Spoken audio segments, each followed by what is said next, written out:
forward to welcoming you to our incredible country.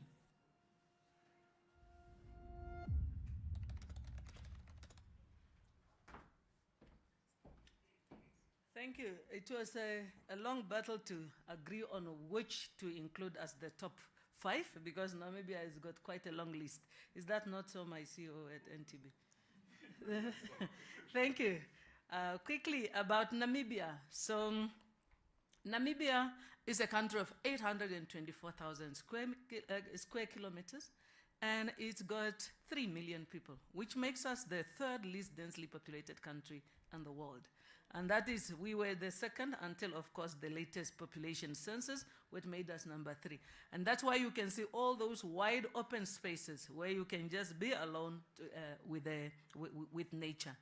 Yes, we have got a democracy that has been thriving since 1990, and we have our 4th president currently in office, and we are looking forward to elections towards the end of the year that will bring us to our 5th president of the Republic of Namibia. I'm sure that from the geographic location, hopefully you know where we are located, but I think there is also a little bit of a map that you can have a look at them. The Namibian dollar is pegged to the South African rand 1-on-1, because that is, of course, one of the most commonly known currency, and therefore the South African rand is also a currency that you can rent in Namibia. So if you came with the rands and you don't have Namibian dollars, you can use that everywhere, but no other currency. Yes, you can exchange your currency in hotels and so on, but the legal tender is the 2 currencies. So there's a lot we can say about Namibia, but we've got a few slides.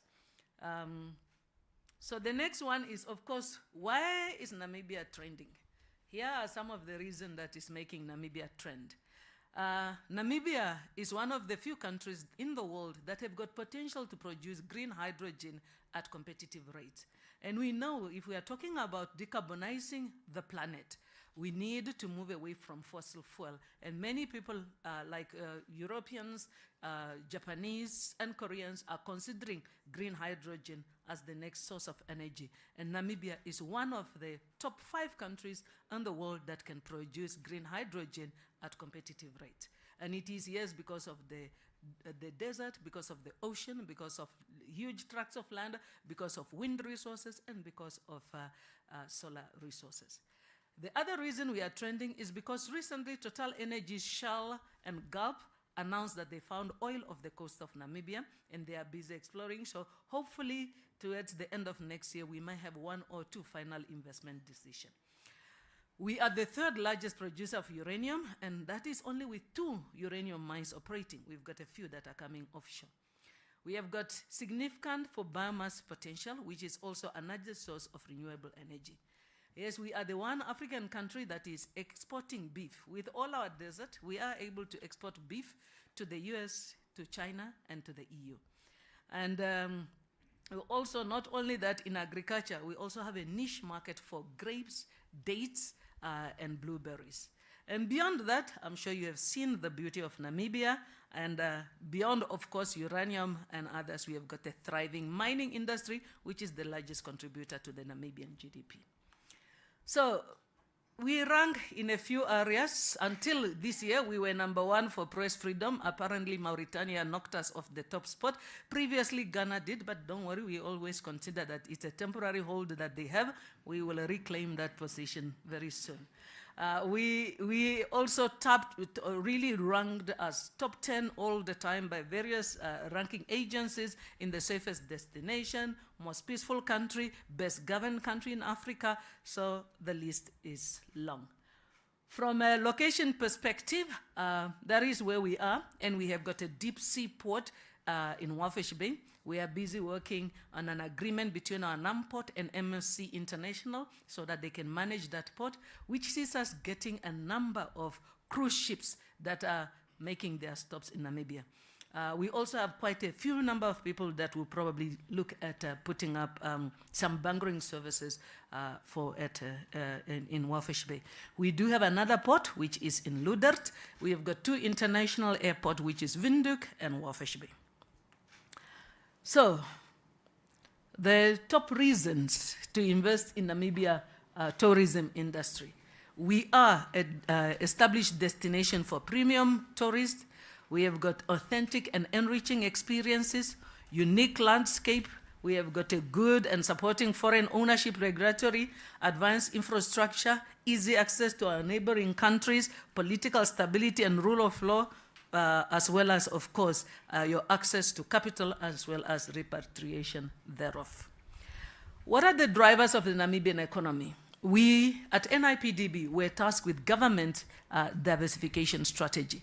And that is really when we looked at the economy, we said that our economy was highly dependent on the extractive sector, it was highly dependent on government spending, and then what they call non-tradables. And when we were created in 2021, one of the tasks was diversify or implement government's diversification strategy that was crafted with the support of the Harvard Growth Lab. And therefore, those are the targeted industry. Yes, if you look at them, it's 10. Normally, we can bring them to 5. And when bring, it doesn't matter whether they are 10, whether they are 5, maybe even bringing them to 3, tourism will always be one of those sectors. So, how are we doing in terms of attracting investment in those sectors? You can see there where the figures are headed in terms of investment between 2009 and where we are in 2023. And we are really, we believe as a nation, we are making strides in attracting investment to Namibia. So that are some of the indexes that rank Namibia in terms of Greenfield FDI Performance Index in Africa 2022. Namibia was one in Africa. In terms of FDI into Middle East and Africa by capital investment, Namibia was number 5, ranking among the large economies. And now, having said that, let us come to the hospitality. I'm sure you were wondering, well, we are going to hear everything about Namibia except tourism. So let us come to the rest of my 2-hour-long presentation. It's going to be on hospitality and tourism. Okay, Francois reminded me, a short presentation. Okay. So what is Namibia known for? I'm not going to read through everything there, so please, the slides will be available should you want to access them. But yes, whether it is safety, whether it is peace, whether it is attractions and so forth, there is quite a bit that Namibia is known for. Whether it's being the world's leading source of marine diamonds and meteorite. And that's why when you look at Namibia, we will look at where do you go to Namibia? Many people that have come to Namibia, they say, you cannot go to Namibia for less than 14 days because then you will not see Namibia. So you need 2 weeks because the attraction range from the south to the north, from the east to the west, and then you can really, really experience Namibia. So a few things, tourism at a sector at glance, 7% contribution to GDP, 85% of arrivals in Namibia are tourists. Peak season, September to December, accounts for about 53%, and then May to August, 36%. So if you put the two, May to December, it's actually the time of the peak season in Namibia. But we are hearing now that our peak season is starting to change because the numbers that came in from January to April were starting to hit and exceed the pre-COVID numbers. And of course, after agriculture, tourism is the largest contributor to Namibian employment. So who visits Namibia? Hopefully one of you will find a face there. Of course, we have got the famous one, which is Angelina Jolie. She had a movie here, and then she decided her firstborn child will be born in Namibia. You can visit the place where she was there. What is that nice place between Wafish Bay and Swakop? Langstrand, okay. And then for those of you that understand football, not American football, so no, it's not soccer, it's football. Please, let's not fight about it. So when we are here, that is football, okay. We have got football and then American, the other football. Okay, so football, soccer, let us look at that one. So you can see quite a number of, I say Lewandowski was kicked out of the World Cup in 2022 and him and his wife needed to just find a peaceful place where he can rest. Guess where he went? Namibia. And then Lewis Hamilton wanted to visit Africa so he can just find out where the roots came from. Guess where he went? Namibia. And then somebody like Gabrielle Union heard that Lewis Hamilton was here, and she said, I am planning my 50th birthday and I wanted to go to Africa. Guess where I'm going to celebrate it with my husband and child? Namibia. And then, of course, Roger Federer. And then for those that know football, there's only one special one. He was here also. So, looking at the tourism numbers, you can see that our numbers were really, really picking up nicely between 2012 and 2019. And then COVID came. And the one thing that we did as a nation, of course, we really closed the borders when COVID came, even before anything else happened. So you can see we are starting to pick up. We do not have the 2023 official figures yet, but our understanding is that definitely it's picking up. And what we are hearing from January till now is most of the figures for every month to now, we have hit or beaten the pre-COVID numbers between January and I think was it May that they're saying that the last time we had the highest number was 2017 for May. So we are making good progress in terms of recovery, although it's going a little bit slow. So people that come to Namibia, you can see there from 2022 some statistics from a recovering point of view. Where do they enter? Why do they visit Namibia? What is the average length of stay? You can say average length of stay, 22 nights. So actually it's even more than the 14. And then we can look there again a little bit as to where do the tourists come from. So at this stage we have the 2022. Mostly they come from South Africa, and then it's followed by Angola. Then we have got our cousins from Germany. Then we have got Zambia, Botswana, France. So Europeans and Africans mostly. And you can see a little few numbers there trickling from the US. So that is our target market. We want to see that number increase significantly. So that is where we are. And there, from a demographic, of course, then just looking at it, you can see Namibians do travel, not as much as we love them to, but there's a bit of Namibians. And you can see most of our tourists come from Europe. That is the blue section. So the black section is Namibia, the blue section is Europe, and then the red one is rest of Africa, and then everybody else there is somewhere in between. So that is where our tourists come from. And like I said, we are targeting some of the countries that we see they've got significant sources of tourists, and Namibia is not getting those figures. How do we compare with our neighbors? We just compared with Mauritius, Rwanda, Tanzania, Botswana, Namibia, and you can see there, by COVID, we were kind of beating everybody in terms of total tourism numbers. We are struggling to recover. Others are recovering. For example, you can see Tanzania, they're recovering almost the fastest. You can also see Mauritius there is recovering well. We do not have the data for 2022 for Botswana and Rwanda, and that's you see why it is empty there. But you can see there we were lagging behind in 2021 in terms of recovery, and that is why the Ministry of Environment, Forestry and Tourism has come up with a recovery strategy that will start driving. So beyond normal leisure, we are driving the mice industry, and that is why we are here today. This is part of the strategy that the Ministry of Environment, Forestry and Tourism has embarked on the drive for mice industry. They have asked us as NIPDB to help them to kick it off first until they see where it's going, and that is why we are supporting the ministry in driving the mice industry in Namibia.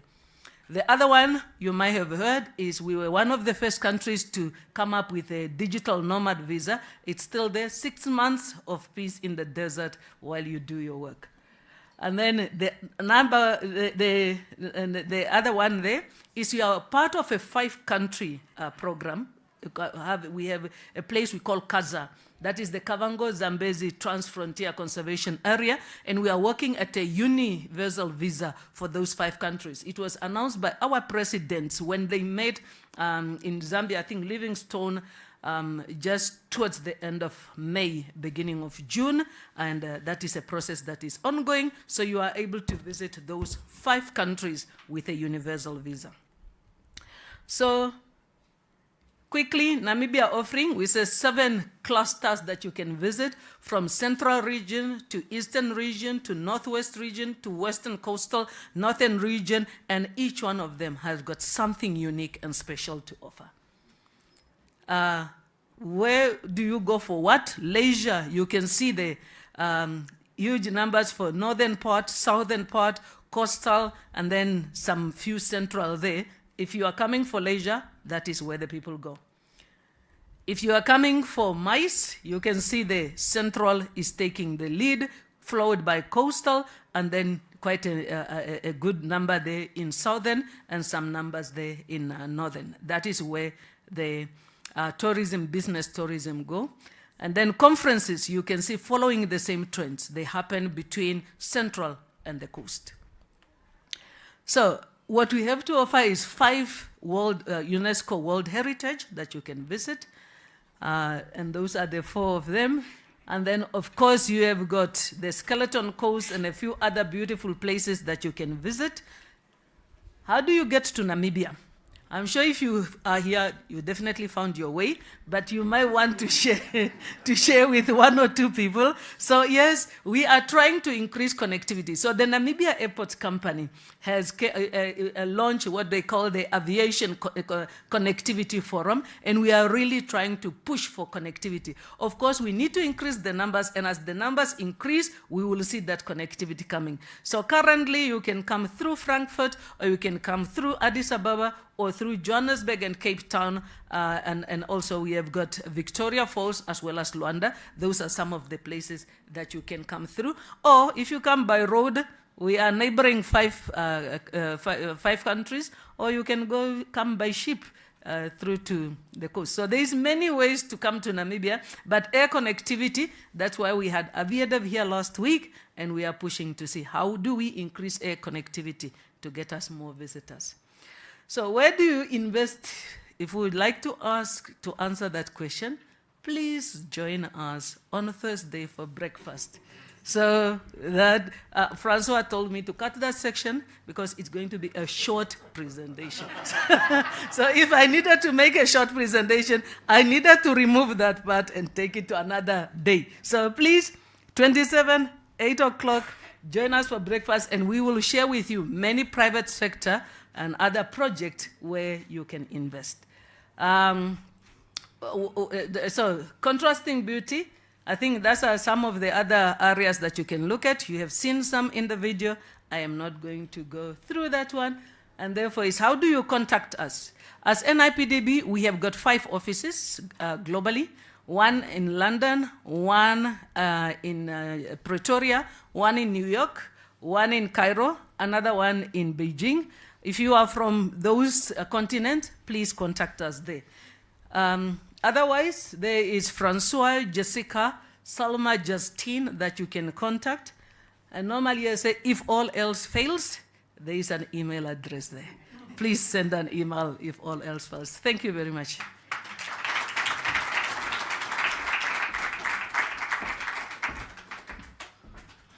No, she never fails to entertain. Thank you very much, Inu, for your short presentation. We're very grateful for that. Ladies and gentlemen, it is my immense pleasure to introduce our panel for this afternoon. It is, in fact, it's really a distinguished group of people, and all of them with deep experience in the tourism industry, tourism and hospitality industry, but at the same time, people that have really made change in a significant way. I'll introduce our panel first and call them to the stage, and then our moderator. So if we could start with Ram Lokan. He's the Principal Investment at Casada Capital Management. Thank you very much. If you could just take a seat there.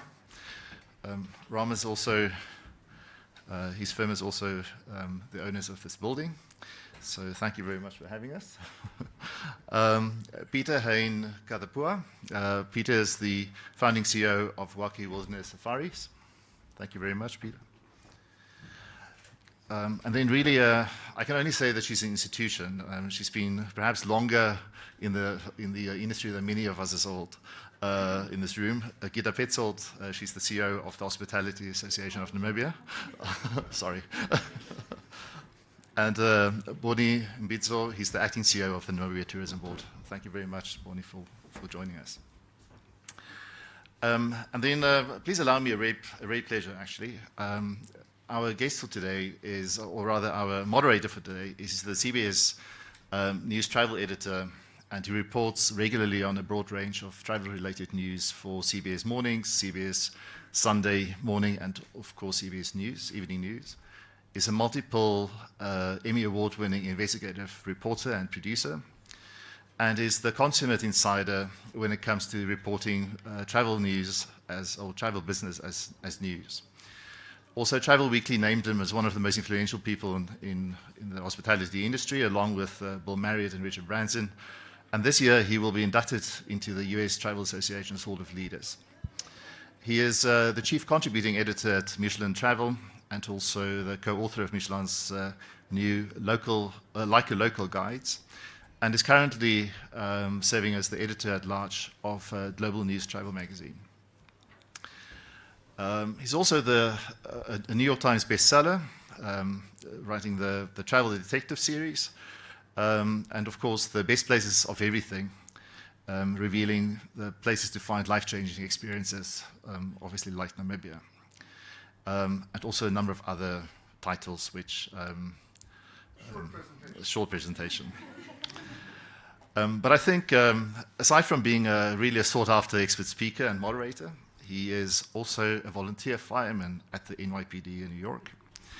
And he is the keynote speaker and at many annual summits, amongst other the World Travel and Tourism Council and the Global Business Travel Association and Virtuoso. Ladies and gentlemen, please allow me to welcome Peter Greenberg. Thank you very much.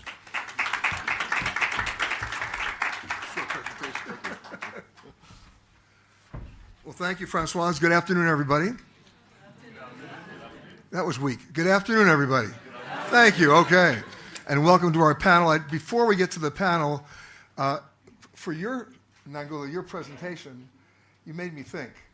And you made me think about your stable government, your economy, your wide open spaces, and your nomad visa. And considering the dysfunction that's going on in the United States of America right now, I just want to let you know I've decided to stay. Watch. But let's talk about Namibia in terms of powering investment in hospitality. And our panel knows a lot about that. We're going to try to cover as many topics as we can today, and then, of course, we'll open it up to questions from the audience. And when we start with the basics of the economy, I'll get a microphone here. Here we go. And I'll sit down next to you guys. Can you hear me? No, we got to turn it on. Okay. There we go. When we start talking about a stable government, a healthy economy, in the 54 countries in Africa, you're doing quite well. Those are the ingredients that starts it off. But in the post-pandemic world, where everybody's now competitive, and demand is taking away from what Nangula was talking about, the seasonality of travel. It's now, I think, a 12-month season, and not just in Namibia, but around the world. How do you be competitive in terms of attracting investment? What can you, and I throw this open, I'll start with you, Bonnie. How do you attract investment from a government perspective in terms of incentives, in terms of taxes, in terms of reasonable financing? And Ram, I'll get to you right after that as well. How do you do that? Thank you, Peter, and thank you, Meme Nangula. Peter, to answer your question, we need to understand that before you become an investor or to decide to invest in a particular destination, you should have been a tourist. You must have gone there for you to fall in love with the destination. So for those who would want to invest in Namibia, firstly, they need to come and see the country. Only then will they start thinking, okay, I'm going to invest in Namibia, not in South Africa. But now, why? The first thing is you need to be assured that you will be safe, which Meme Nangula spoke very well, that we are a safe destination. Because no one would want to go and invest, for argument's sake, in DRC with what is happening. There's war. So for Namibia to stand out, we need to have these ingredients. But what is the incentive for you then to come and invest into Namibia? Number one is to make sure that whenever you invest, you are able to repatriate your profits. That is crucial. And the second one is we do not have a foreign tax regime where foreigners are going to have a different tax regime as compared to the Namibians. You're talking like withholding taxes. Yes. And the last one, of course, around 1992-93, the tourism sector in Namibia was opened up through the GATS. So already we were sending out a message that we are open for investment within the tourism sector. And I think we are the only one in Africa which is 100% open under the trading services. So that is already on its own an investment incentive that you can invest anywhere in any other subsector in Namibia. And Ram, of course, that leads me right to you. In terms of investment, is it as attractive as Bonnie says?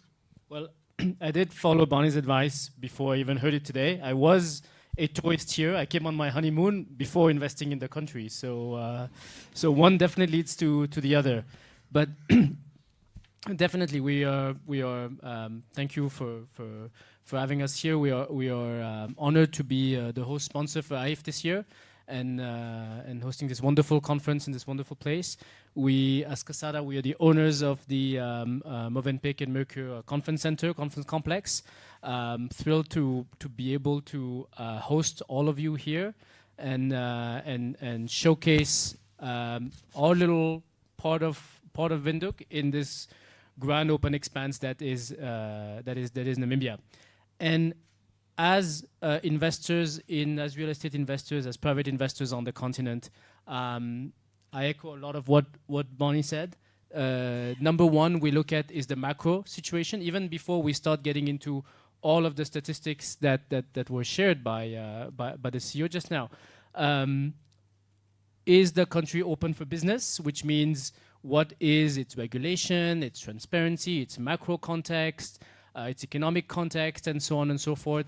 And of course, let's not pretend otherwise. Namibia doesn't often come in the picture. Why? Because you have South Africa, which is kind of dominates in terms of its brand presence, shall we say. Once you get past that and you realize the opportunity that exists here in this country, then you are remiss not to really want to invest here. There's lots of potential, lots of opportunities because of the transparency, the growth potential, and one statistic I'll add that was I'm glad I found one statistic that was not in your presentation is the percentage the government spends on education, which is almost 26%, which is one of the highest in Africa. And what does it lead to? It leads to high literacy rates. 91% literacy rates, which again is I think number 3 in Africa. And what does it do for the tourism sector? It means that you have a workforce that is well educated and complements all of the other things we talk about in terms of attractiveness for an investment destination. So we've been investors here since 2021, and we've seen good rewards for being here, and hopefully it continues to grow. You know, one of the things you just brought up, in that it usually holds back investment and it holds back development, is staffing and training. And Gita, you can talk about that, because this is not a Namibia problem, it's a global problem. We saw it, of course, firsthand in a very fast way immediately following the pandemic, where the whole nature of the travel industry in terms of staffing completely changed. And it went from, and by the way, this happened tremendously in the United States in a very bad way, because is hospitality a job or is it a profession? And when you have that literacy rate and you have that ability to train, you can actually make it a profession as opposed to a job. Yeah, and that was one of the challenges that we actually set in this very venue just about a year ago. The Hunt Congress last year was all about co-creation of a tourism training roadmap, because exactly to the point that you mentioned just now, the global crisis, after the global crisis, was skills deficiency in tourism. And we had a German hotel group, for instance, call us up and say, oh, we believe in Africa, you've got a lot of unemployed youth people, send them to Europe, we need them here, we we need working hands to actually help us, recover from the pandemic and kickstart the tourism and hospitality industry in Europe. And we said not so fast, because we've got a thriving and growing tourism market ourselves. We want to have our own people service our people. And to me, I mean, it's good and well, and I'm very proud to be able to say and state and listen to the talks about the stable economy that Namibia has and the stable political environment. But to me, the biggest asset that Namibia has, apart from the beautiful landscape, is our people. And I think that's where we need to focus our investment sort of targets as well, because the people actually make for tourism. I'm very much, and I know I'm being smiled at by many people where they say, you need to get with it. You technology-wise so far behind. And I feel there's one element in tourism that cannot be replaced by AI, and I think that's where we need to focus as well. So definitely training and skills development is key. Please do not get me started on AI. Please don't do that. I'm an avatar. No. But speaking of training, I had a personal experience with my wife here just 2 nights ago here at the hotel, at the Movenpick at the restaurant. You were training a new team there. The chef was there training them. Unbelievable. We never were treated better. The service, the hospitality, the warmth, the genuineness, and that doesn't come from training. That comes from the people. And when you have that as the base, you can't go wrong. I just wanted to say that. But when we talk about profession versus job, that's still a big problem. And it's still a big problem, because if we went today to a cafe in Italy and we just want to go get a coffee, right? There's a reasonably good chance, in fact, there's probably an overwhelming chance, that waiter who was serving us, that's not his job, that's his profession. And that's also something that he did and that his father may have done before him, right? The industry, the hospitality industry, the travel and tourism industry still needs to deal with that, because it's not just the numbers of how many people you can put in the jobs. It's figuring out how to define what that is. That's exactly the topic that we had, because currently here in Namibia, unfortunately, the jobs in tourism are still seen as menial. And because we engage quite a lot with our tertiary institutions, and they say very often students would enroll in a course and say, I have to do hospitality because my marks weren't good enough for engineering or medicine or whatever else. So they do it as a default. And that Congress that we spoke about. Not as a first choice. Not a first choice at all. And also the perception of work in tourism is also not seen. People like being in the corporate world and sitting in a fancy office, and sometimes tourism, because it is usually out of the fancy glitz and glam areas, in the nicer areas of Namibia, but also because of the working hours that we have, the 24/7 work that we deal with, it's very difficult for us to attract the people, not only with the right skills, but we always say, and Peter's very strong on that, to say we need to attract people with passion. And once you've got that, I think acquiring skills is secondary. But the people that are committed to actually driving and servicing with a smile and servicing with passion is what we are after. And we've got the right caliber people here. And I heard that Ron was also saying when he came into Namibia, even the immigration officials were friendly. And that's what I know many people here in the room here, but that's what we've been working about for many, many years. Funny you should mention that. Please do. Tell us your story. I travel 450,000 miles a year. I have more than my fair share of interchange with immigration officials. And it's a government problem, because the Minister of Transport doesn't talk to the Minister of Tourism. The Minister of Tourism doesn't talk to the Minister of Labor. And next thing you know, and I'm not pointing any fingers at Namibia, I'm saying worldwide, you show up at an airport after a 7 or 8 hour flight, and there are 40 different passport inspection stations that are manned by 2 people, and there's a 4-hour line. And when you talk to the Minister of Tourism and you say, can't you fix this? The minister says, oh, that's not me, that's the Minister of Transport. I said, how about having coffee together someday? And we've seen this happen time and time again, where your first impressions coming into a country, speaking in terms of investment opportunities, I can't begin to tell you. Portugal, we all know about Portugal, the hot destination. Everybody wants to move there because of their visa program and their residency program. People would show up after a 7 or 8 hour flight and be in line for 4 hours. And they left. They didn't come back, as much as they wanted to love Portugal. So it's one of the things, you have to get everybody in the same room. First impressions, right? If you'd come here on your honeymoon and waited for 7 hours, you'd be divorced. Especially because I made the trip here. I chose the destination. So I'm glad it all went well. we're happily But you know married. exactly what I mean.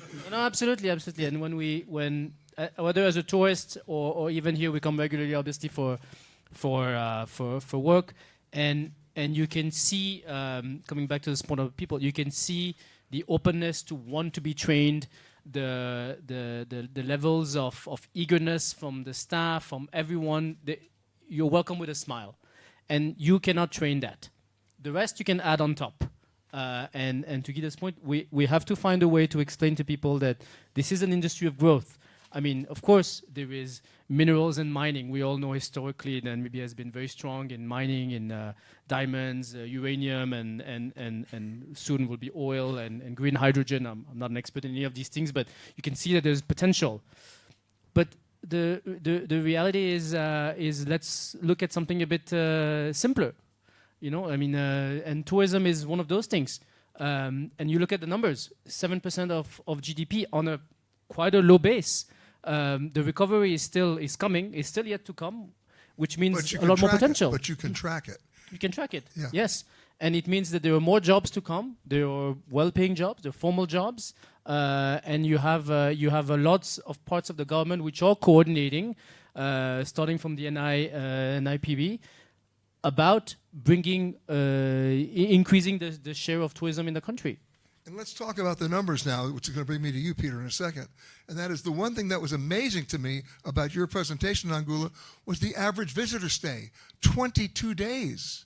How many countries can claim that? Very, very few, which puts you in an enviable position if you manage it correctly, which brings me to Peter. Yeah, mine in terms of investment would be more conducive environments that needs to be created. But also, as much as government is creating conducive environment and policies for the investors to come in, I'm always a strong believer in a win-win situation in terms of investment, rather than just coming in, popping in, and leaving. There must be skills that are left behind. There must be mentorship programs that takes place. That is very key as well, because and you need to have passion for tourism to be able to do it right. If you only do it for profit, I think somewhere along the line the ship might not go well. But that is very key. If it should be win-win situation in terms of the investment that comes in. You know, one of the things that brings me to is that traditionally ministers of tourism sink or swim based on metrics that may no longer be applicable, right? Average visitor stay, average visitor spend, the numbers, our numbers are up. But is it quality or is it quantity? And then, of course, what is the impact of that on the communities that make up that country? So the bottom line is you are not only in an enviable position here in Namibia, you're also in a precarious one. Because how do you define your tourism? By quality, by quantity, and the very reason that people are coming in is to not be in a long line. The very reason that people are coming in is to have those moments of great, splendid isolation. And at what point do you reach a point of diminishing returns if you don't manage it properly? I think in terms of the quality and quantity, it has to be looked at the investment process itself, because if you do not invest properly in people, I think you will have always a dead end in terms of that, because and if you do not have investment in terms of the community, from us that are coming from a community-based tourism, which is the key element that needs to invest, because it keeps the communities together. It keeps the communities together. It creates jobs. It also stops some of the communities to migrate to cities and centers to come and look for jobs, because that investment has been done on the community level as well. Of course, that is very key. That creates the absolute necessity to follow the money. You've got to follow the money. Is it going back to the community? Yeah, it needs to have, the money needs to go back to the communities as well, because that's why we always use the word people-to-people tourism.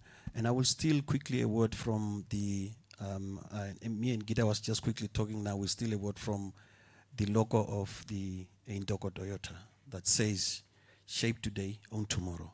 If you do not shape today, you will not be able to own tomorrow in terms of the people on the ground. But this goes back to you, Bonnie. Can you actually create a formula, a business model for investment that protects community-based tourism?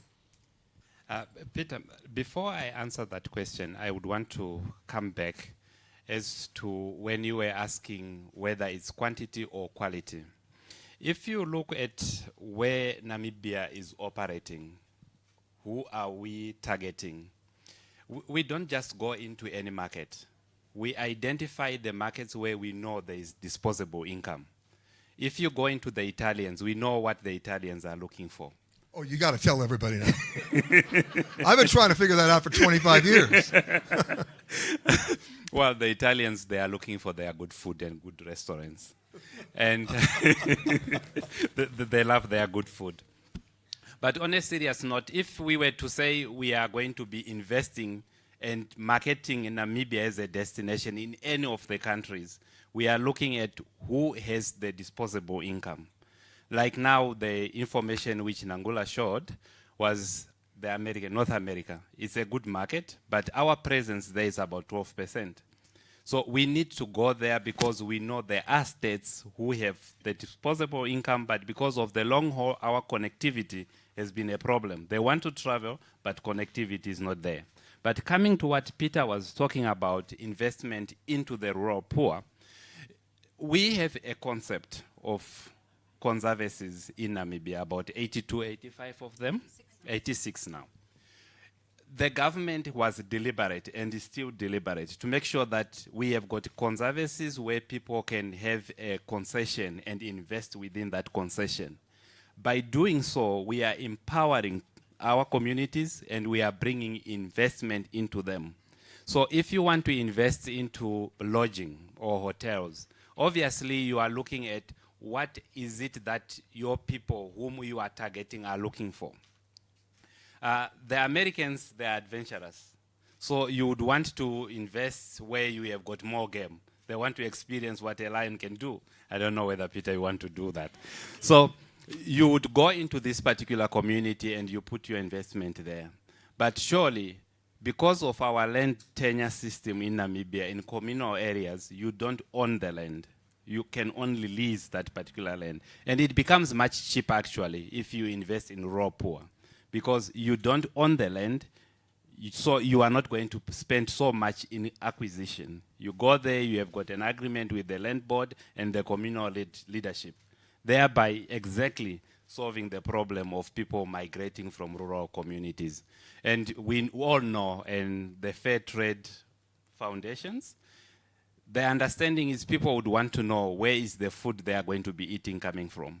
So if you have got a good garden in a communal area which supplies fresh produce to your hotel, obviously you are saying for those who are good in agriculture, within the community they have got a community garden which supplies you, then you are home and dry. So exactly to what Peter is saying is the same understanding. It is a deliberate government initiative to make sure that the investors, through Meme Nangula as well, that they invest in communities. So you're saying you can maybe solve your supply chain locally, and that works. But you also talked about connectivity. That's your supply chain externally. And let's talk about that, right? How do you invest in building new beds and building new rooms if there's no airlift? How do you do that? You have that's a metric you have to look at, or it's a very bad investment, or it doesn't pay off in time. And I mean, I know how I got here. I could have taken the Pony Express and gotten faster. Now, that's not a fault of Namibia. That's a fault of Africa. It's open skies problems. It's visa problems. That's got to be addressed, right? For the entire investment community to talk to individual governments to say, stop being territorially restrictive and open up the skies. Because if you don't do that, you're trapped. Agreed?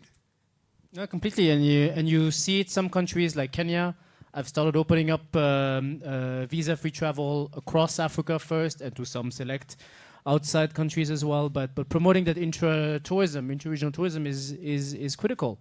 And yes, there is always an excitement to look at the American market and see how you can get more of the American market.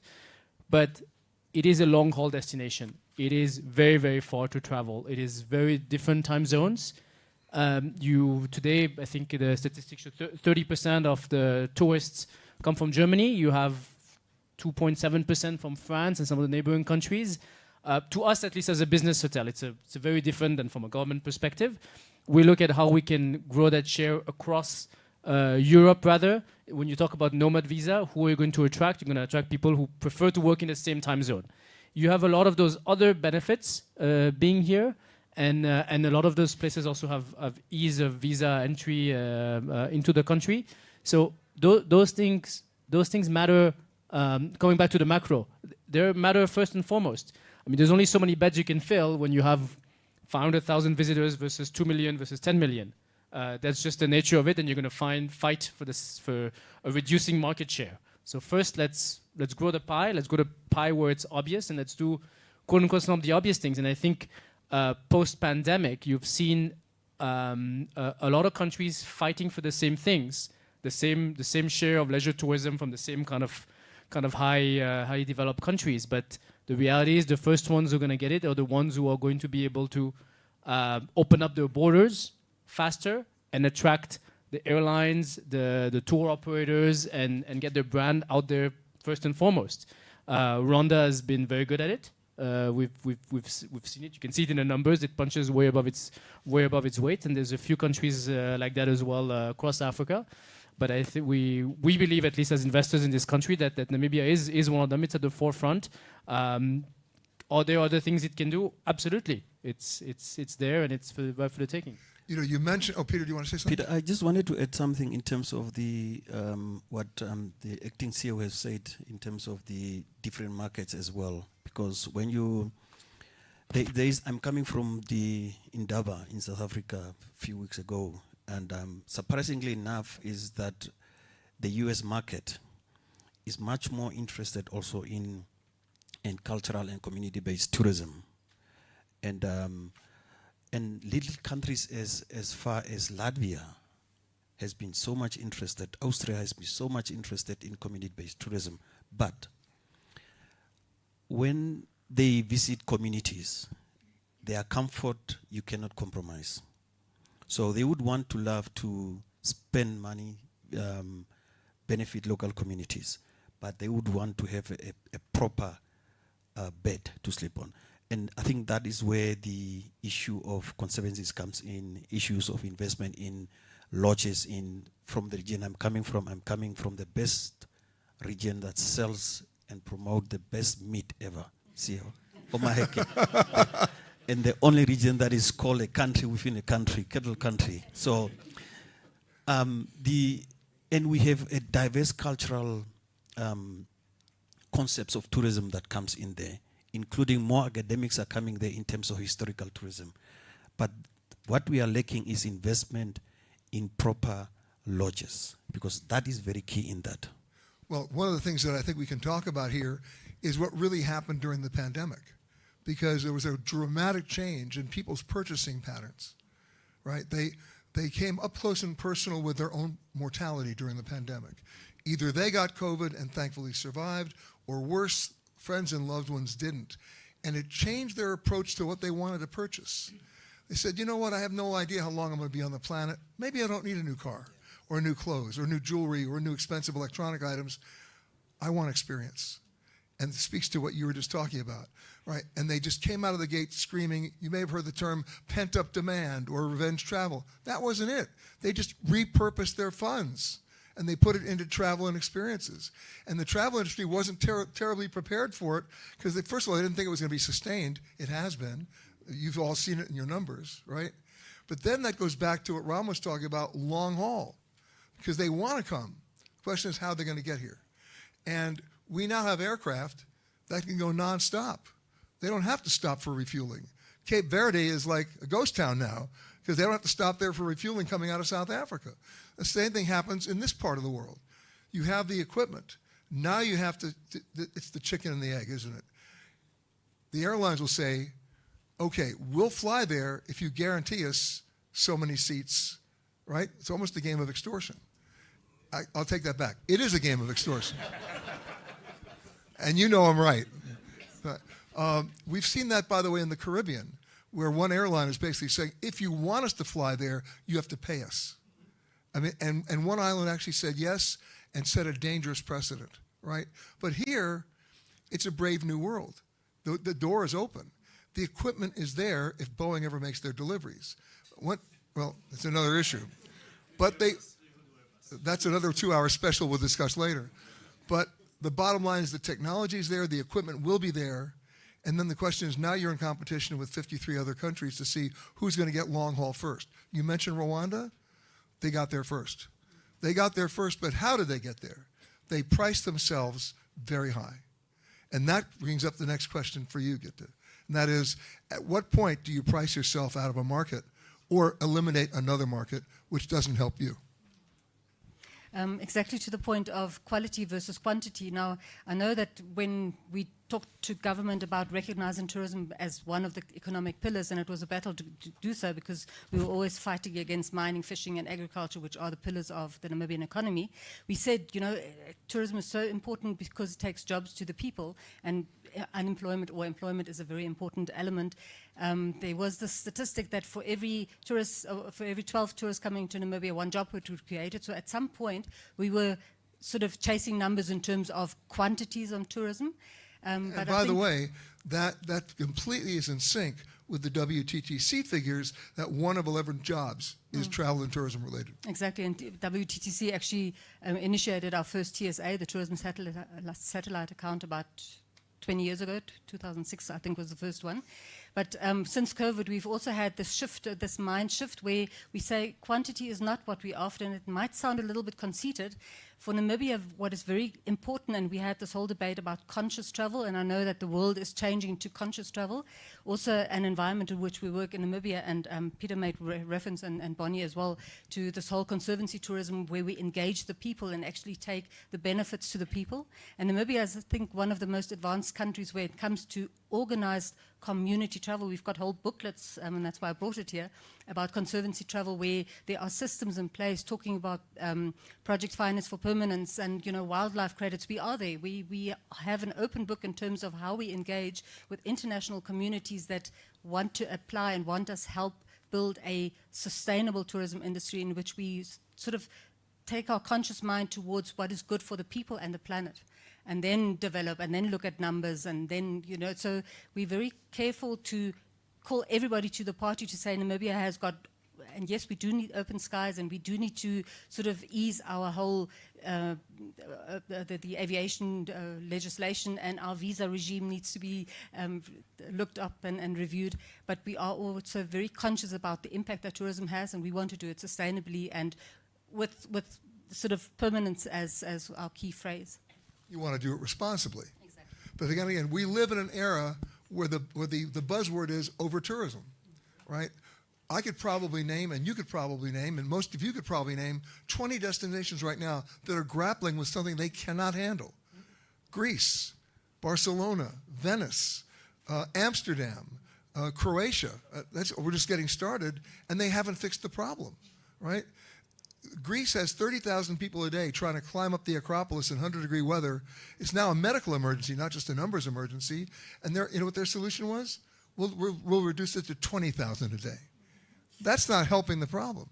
Venice put in a €5 fee, right, to stop people without hotel reservations from coming into St. Mark's Square.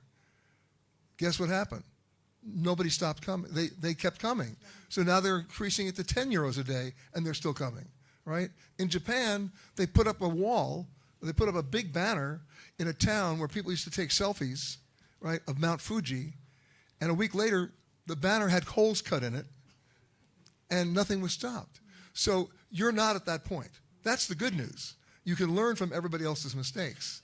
So my question to all of you is, how do you apply those lessons, still grow your tourism, still grow your investment, but manage those numbers?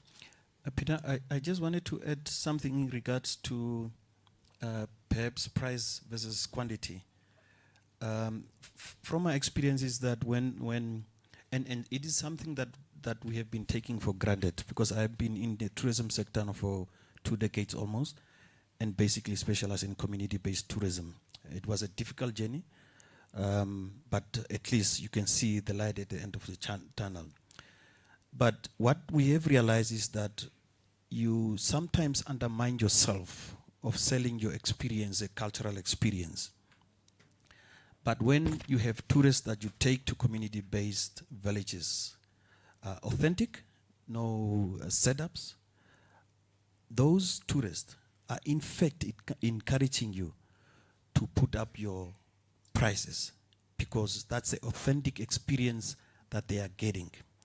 And you are selling or promoting that authentic experience almost to none to nothing, because you have these, sometimes we have this fear that you might not be able to get a market for that. But there is a market for that. As long as you can do it correctly, there is always a market for that. So you will be able at sometimes to charge the same price, for example, that you charge for 3 days to a Tosha, for example. You can charge the 3-day tour to a community setup, because the clientele base that you are getting understand, and they are quite happy inside to And they put don't. their And money. they do not complain. Yes, they're quite happy to put their money back into the communities, as long as you do it just right. I've always said that if you understand the process, then you value the product. Bonnie. Okay, thank you, Peter. I think we cannot make comparisons between Namibia and Rwanda. The first thing being the distance between Rwanda and Europe, and the distance between Namibia and Europe. It's quite easy for anyone to fly. It's less than 2 hours flight into Rwanda. Whereas our offering in Namibia is quite unique in its own offerings as compared to even our neighbors. The Ovatwe or the Ovahimba, they are only in Namibia. If you go on to the other side, on the Angolan side, you will see the difference. So what I'm saying is, because of the population density in Namibia, I don't think in the next 20 years we will be talking about over-tourism in Namibia.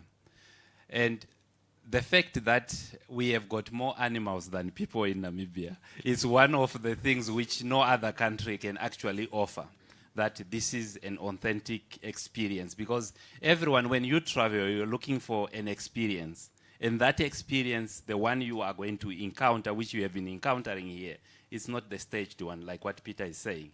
He's saying something which is very authentic, and something which, of course, will entice you to want to come back again.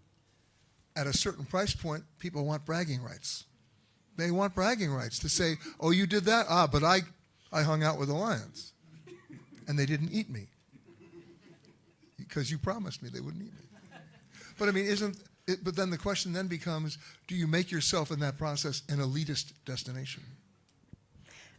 We in tourism, and Namibia has, because we very often compared with South Africa, and some of our products are more expensive than South Africa, but there's reason for it as well, logistically. We've always tried to encourage that whole value for money thing. So you can name a price if you know that the value that you offer in terms of the offerings, not only the tangible ones, but especially the intangible ones, and the experience that you offer is value for money. And I do think that Namibia has quite a good, and it speaks to itself that we have a lot of repeater clients that come here once, twice, and come back for more.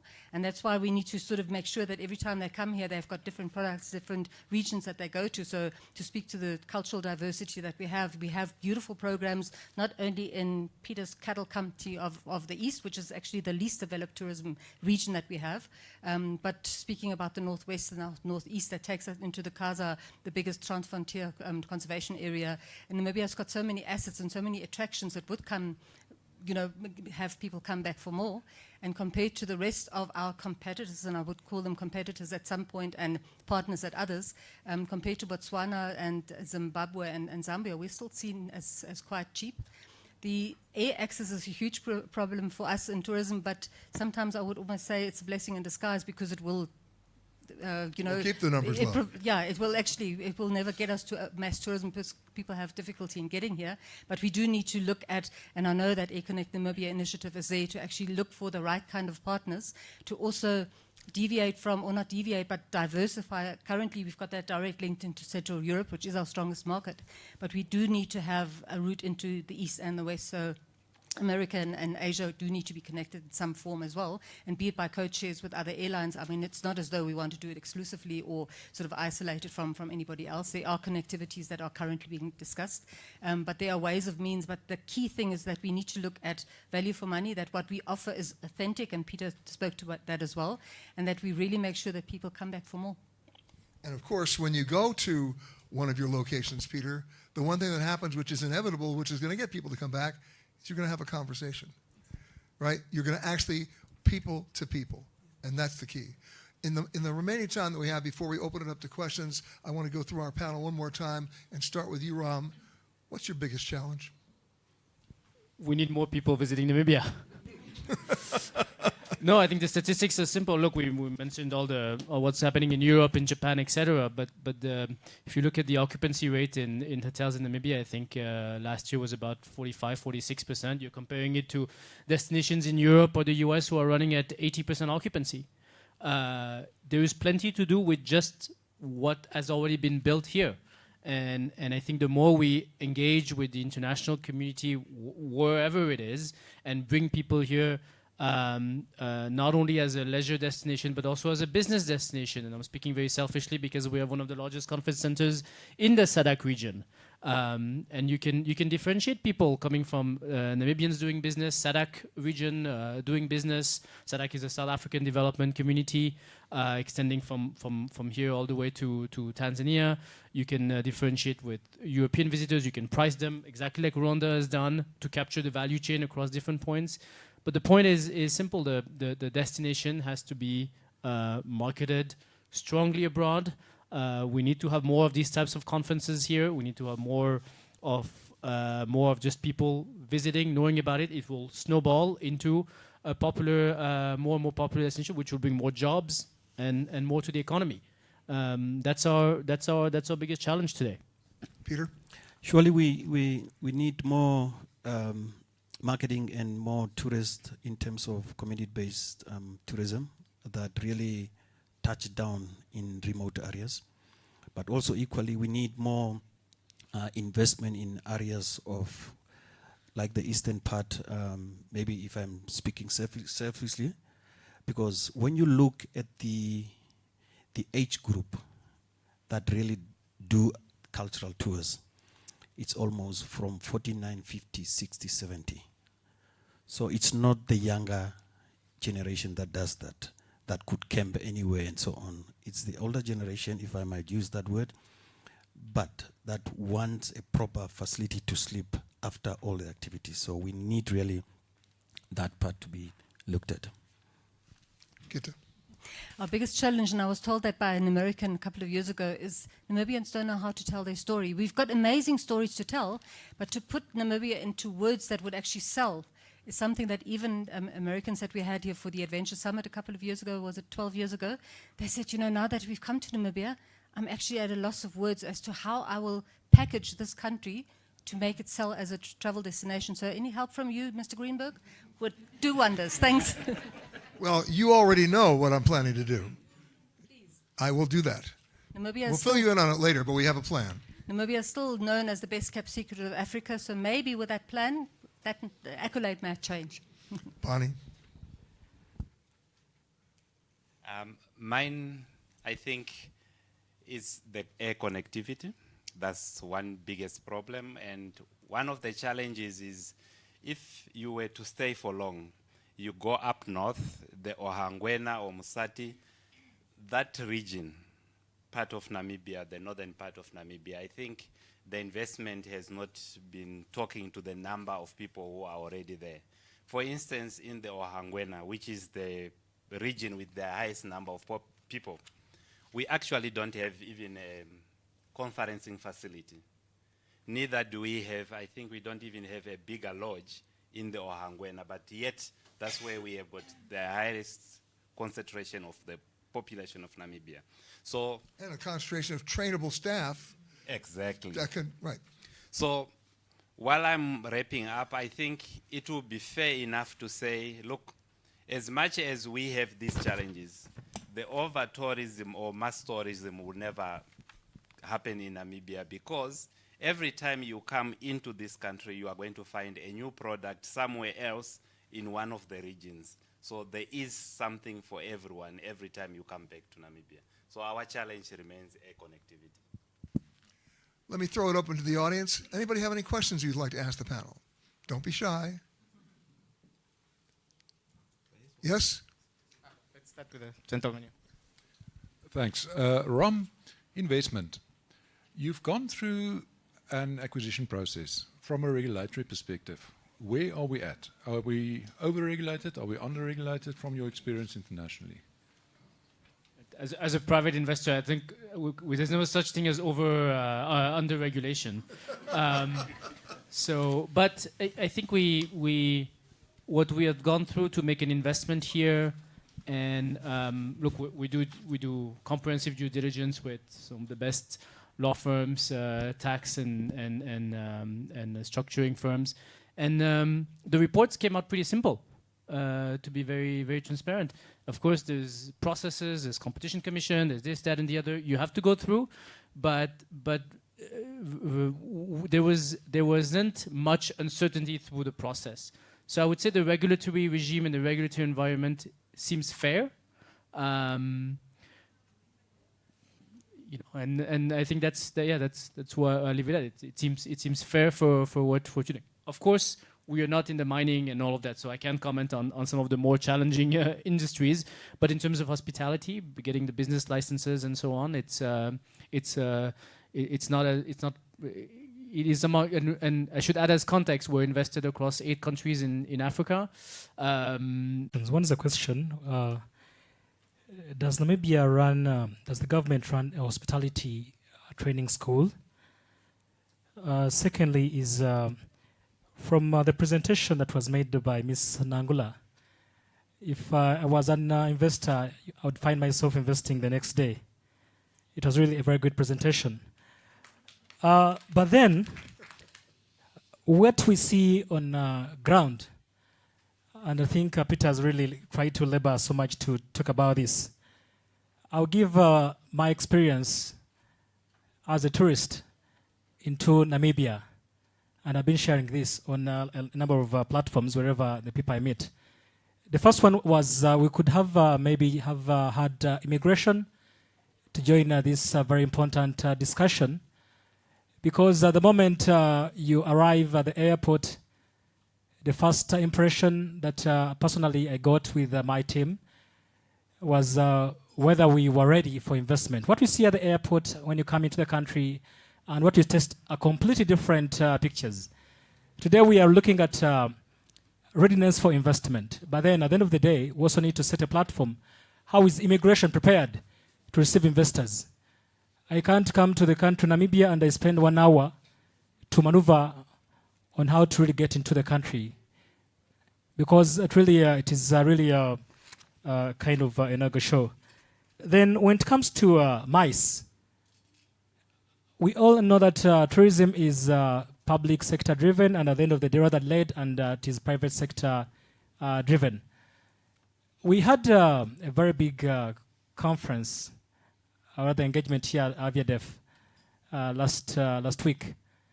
But then how many of us were converted to be incentive travelers? I would tell you that many people left back wherever they went, wherever they traveled back to, without having a pitch. I think we need to be more intentional here when it comes to this. All of us here in this room must be converted to be incentive travelers. We have made our own personal initiatives to find out what we can do. And if you look around the different incentivized trips on different platforms, they will take you only within Windhoek, and that's it. But then whoever is really intentional on understanding and appreciating Namibia, I think there must be a game plan. That yes, if we are making ourselves ready for MICE, we are here. But honestly, I was a bit not very happy when I saw we losing out a very big opportunity last week. I hope AHIF now presents us with a platform, because if we're talking about investment, let us be the first buyers of Namibia, then we're able to really communicate and talk about Namibia by large. I think these are just some of the really the key recommendations that, but also really from hospitality perspective, again, as part of investment, I think let us be more intentional when it comes to customer service management across a 360 chain. I don't know how many times maybe Namibia Tourism Board interacts with the airport taxi drivers. The stories they tell, they talk about Namibia, they're not really encouraging investment. They're not encouraging investment. The first things from the entire drive we had from the airport to my hotel, this taxi person was, the kind of talk was really a bit toxic, which I found really, you don't know me, I don't know you, and really you're discrediting a country where you are earning and you should be promoting. So it has to be more intentional on having a 360-degree cross across the entire tourism value chain. Thank you so much. Bonnie? Thank you so much, my brother, and our sincere apologies for the unpleasant welcome you received at the airport. I don't think it is the intention of the whole of the government for any visitor coming to Namibia, whether you are coming for investment or as a tourist, to have had experience what you did. Our sincere apologies. What we have been doing with the Namibia Airports Company, so as the immigration officials, is we have a program called the Customer Care Training Skills. That program was initiated by His Excellency, the late President, may his soul rest in peace. It started somewhere around 2015 when our new offices where Namibia Tourism Board is housed. When the president came over to that building, when he was inaugurating it, he said, I'm so concerned as a head of state that Namibia has become hostile to where we are supposed to be hospitality. So from that time, we came up with a project where we say, look, this is the concern from number one, and we were aware as well that there is a problem, because not only are foreigners treated badly at the airport, it includes us. Whether it's, you know, for those who have been here, our sun is brutal. You would be in that queue waiting until they are happy someone has made it happen. But we have engaged and we are training. 2 weeks ago, we were doing exactly the same training with the immigration officials, everyone at the airport, including the shuttle operators, some of those who brought you in. And we are already in an advanced stage where we want to make sure that we professionalize the services offered from airport into the city. I know some of you are travelers. If you go to the Middle East, the service you get from the airport to your hotel, you are driven in a Mercedes-Benz. So you say, wow, okay, so I'm important.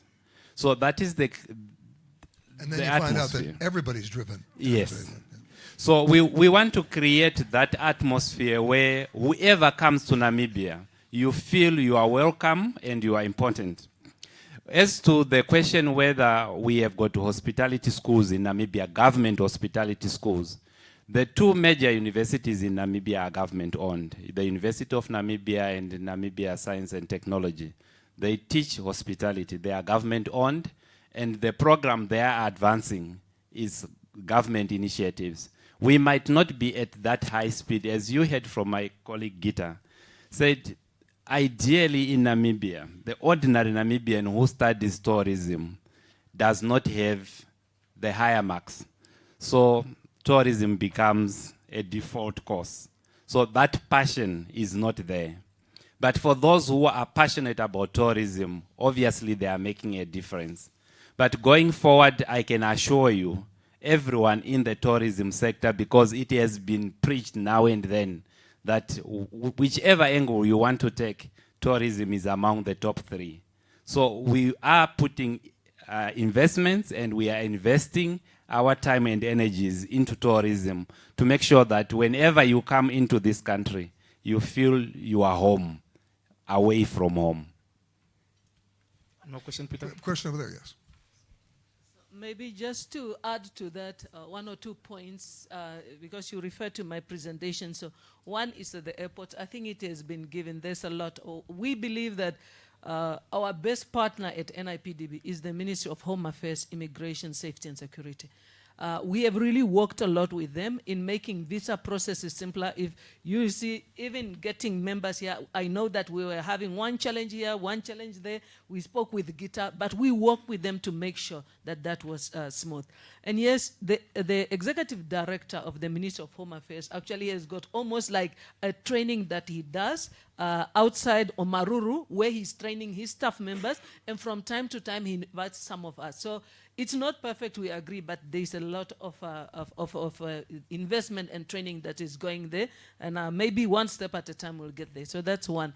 On incentive, maybe the one thing that we did, we have got, I told you that our Ministry of Environment has embarked on the MICE and Namibia Convention Bureau kind of strategy. We have gotten a person who's starting at NIPDB 1 July who is going to drive the MICE industry and who will then, of course, work towards getting us a strategy. Getting Namibians, we are actually also supporting the Ministry of ICT in driving brand Namibia.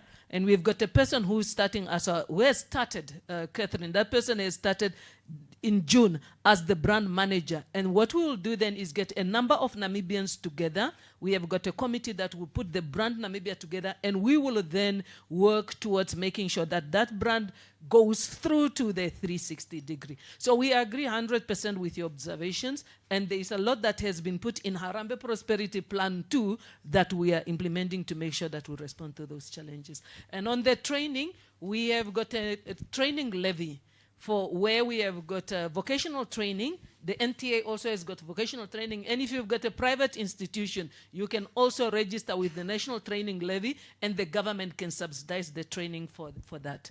Thank you. Before I wrap things up, I just want to go one thing that Gita said. Oh, we had a question? I'm sorry.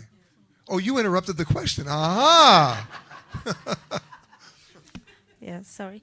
I think my question would go to either Han or NTB. You were speaking about sustainability. Of course, Namibia is gaining traction in terms of its energy projects, and the areas where these projects are also gaining quite an interest from tourists outside Namibia. What can Namibia do to make sure that it uplifts those areas, but also in a sustainable way, as you were speaking about sustainability? And Namibia is also big on community tourism. How do you plan on marketing this amidst the boom of oil and gas and the whole green hydrogen project? Namibia recently introduced a visa regime, a new visa regime. Do you see this impacting investment into tourism and the hospitality sector? And also, maybe this is for Menangola. I think in last year, July, or I'm not sure of the time, Namibia introduced a program where they collaborated with Germany in terms of sending students to do hospitality courses within Germany, but this is on a working basis because Germany has the capacity to take in Namibians for employment, but Namibian youth are unemployed. I wanted to find out if you have numbers to how many of those students went to Germany for the hospitality sector, and after they go and work in Germany, what happens next? Do we just take them that side, they gain the skills and they remain in Germany, or what happens? Do they come back and plow the seeds back within the sector? Mangula, can I start? And then you'll finish. Okay. So in terms Don't of... worry, she'll interrupt you anytime she wants to. In terms of working together with mining, it's actually been done, I remember in 2010, 2011, and Francois said that I've been sort of around for quite a while. We in tourism were very upset because all of a sudden, apart from the rusting uranium mine that we had, there were exploration rights given to more than 2 or 3 new explorers of our uranium industry, and that in the midst of our beautiful Namib Desert, the oldest desert, and our moon landscape, which is one of the key tourism attractions in the Namibian Namib area. We in tourism managed to, we called people together and sat down and talked about it, because I think if we put heads together and minds together, then we really work on a win-win situation. So since then, we've had beautiful relationships with the mining industry. Nobody thought that was possible, especially given nuclear energy, which many of our source markets don't like. We actually have a wonderful relationship. We've done the same again with Hyphen and our Tsargat National Park, because remember, in 2019, we launched the latest or the newest, yet the youngest national park in Namibia down south. And just where we were busy sort of unlocking new horizons was the theme, because we unlocked the Sperrgebiet and we wanted to put tourism in there. Then came green hydrogen, and something that Namibia is now also very well known for. We've engaged with the mining companies and also with our leaders, and there is a way of working parallel. So mining tourism is not off the cards. We can actually tell our story, if people tell us how, about what Namibia has, both in terms of over the ground and under the ground, and make that part of our attraction. It worked with the uranium industry to a certain extent, so people actually do tours onto Rosing Mine now. We are sort of intending to do the same with the other sectors that we do have. And the story that we're telling is actually also marketing us in terms of how Namibia can do it together. So the challenges we turn into opportunities in terms of telling the story and making sure Namibians are known for the sustainable way that we run tourism, and also the sustainable energy that we provide. In terms of the training, yes, that was one of the key elements that we wanted to, and that was basically our focus, to make the tourism jobs more attractive or more sexy, like some people said, was that whole international connectivity, so that if you are a trained tourism staff, you can work in New York or Dubai or wherever else. And we had these beautiful case studies where people from another hotel group, not yours, were sent on their sister hotel to Dubai, and they came back and they were so amazed that, yes, it was a different world out there, but the skills that they acquired were the ones that they need to apply here. We've got programs. We've currently got people working in Berlin at a hotel in Living. It's called Living Hotel Berlin, and 2 in München. The German hotels want to keep them there, but you know, Namibians, they all come back. That's almost a given, even if it takes them 2 or 3 or 5 years. But that skills exchange for us is very important. And the nicest stories I hear is from those people, and it's not only in hotels, it's in Hansa Park, one of these entertainment parks. They say, wow, wherever Namibians are posted, that's where things are happening. Our Namibians out there overperform to the people of Poland or Spain or whatever. So it's, again, coming back to the people's energy that we have in tourism. That should be our key focus in terms of making our people realize the value of working in tourism, because it gets you international exposure, but also you get value for it. And maybe it takes us sending our youngsters outside, because here in Namibia we haven't sort of latched that value to tourism as much as people in Italy, like you said, Peter, have done. So some people are proud to work in tourism, not too much here in Namibia yet, but we're working towards that. And programs that in our PDB together with the Goethe Institute is also fostering is what we are aiming at. And that's that tourism training roadmap that's building that interconnectivity of our efforts. Thanks. And if I can, we're running out of time. I'm looking at you. But if I can just wrap this up with something that Gitta said earlier about Namibians feeling that you haven't been able to tell your story. And the thing is, in my experience here, you have a remarkable story to tell. I'll take that back. You have remarkable stories to tell, and I'm looking forward to sharing those stories with my audience. Would you please thank the panel, Ram, Peter, Gitta, and Bonnie? And before we wrap up completely, I'd like to call to the stage Philip Chapman for some closing remarks. Philip. Hello, hello. Thank you, Peter, and good afternoon, ladies and gentlemen. I want to first and foremost thank the panel members for joining us this afternoon. It's been very insightful, and it's a great honor to be part of such an event this afternoon. Also to the NIPDB and team, really well done.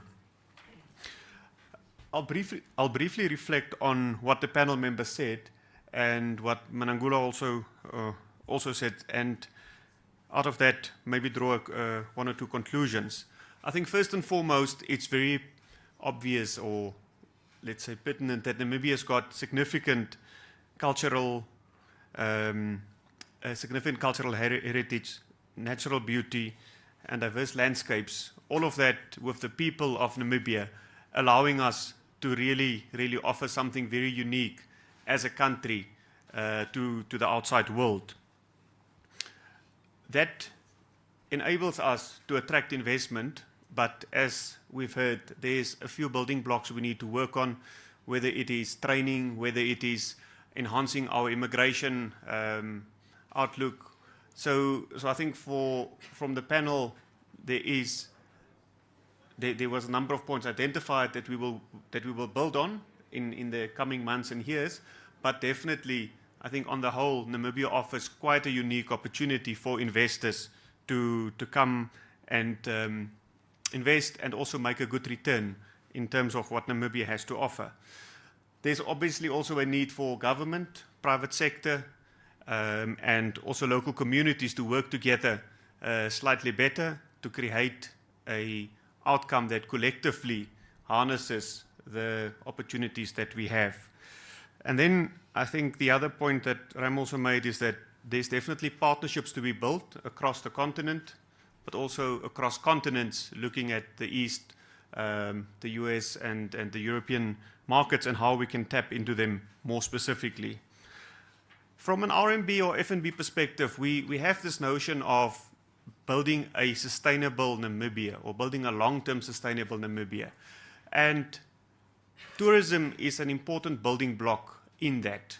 But to the point that was mentioned, mining plays its role, green hydrogen plays its role, hydrocarbons will play its role.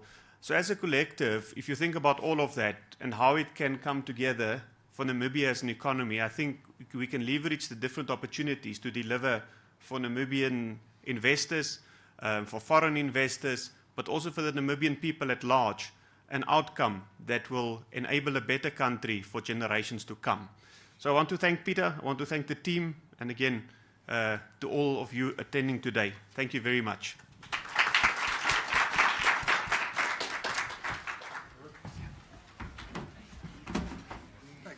Thank you, Peter. Nice to meet you. Good to meet you. And well done for facilitating.